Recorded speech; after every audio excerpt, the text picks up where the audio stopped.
तर इथे एक शुगर बीट्सचा राऊंड कंप्लीट झाला आहे। आता याच्यानंतर आपण कलरचे बीट्स यूज करणार आहे।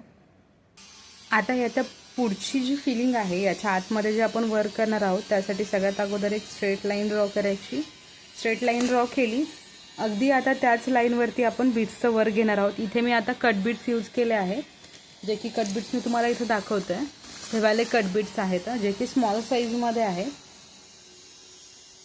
कट बीट्स घेतले, सेम दोन दोन करून बीट स्टिच करायचे। तुम्ही इथे कलरचे शुगर बीट्स घेऊ शकता किंवा मग कट बीट्स, कोणतेही बीट्स घेतले तरी चालतंय। तुमच्या चॉईसनुसार तुम्ही इथे बीट्स ॲड करा। आता मी इथे टोटल जे बीट्स आहेत ते एक 6 ते 7 बीट्स ॲड केले आहेत। हे पर्पल कलरचे कट बीट्स आहेत।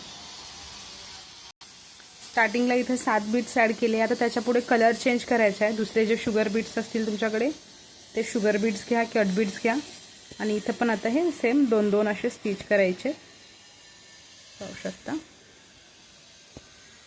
आता इथे वरती दोन दोन असे बीट्स आपण स्टिच केले, फक्त कलर चेंज केला आहे। बीट्सची पद्धत तीच आहे, सेम सरळ लाईनमध्ये।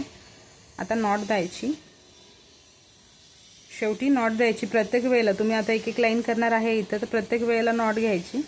नॉट दिली, परत खालच्या साईडनं अजून स्टार्ट करायचं। सेम असंच बीट्स, खालचे जे बीट्स आहेत ते मोजून ॲड करायचे कलरचे। हाफ हाफ लाईन करायची पर्पल कलरमध्ये।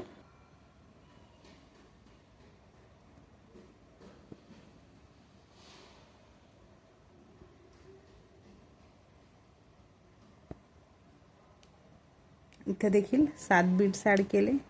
7 बीट्स ॲड करून झाले। आता पिंक कलरचे करायचे, वरच्या साईडला दोन दोन। जर तुम्हाला याचा फुल डिटेलमध्ये नॉलेज हवं असेल, जे की आपण 5D वर्क करतो, तर त्याच्यासाठी तुम्ही आपले अपकमिंग जे बॅचेस आहेत ते नक्की जॉईन करा।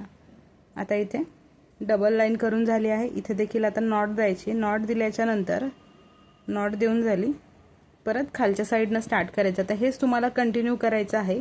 हाफ साईड कंप्लीट झाली, नंतर ही जी बाजू आहे ही कंप्लीट करायची आणि हे कंप्लीट झाल्याच्या नंतर साईडनं डबल चेन स्टिच। आता हेच रेग्युलर आपण करणार आहोत।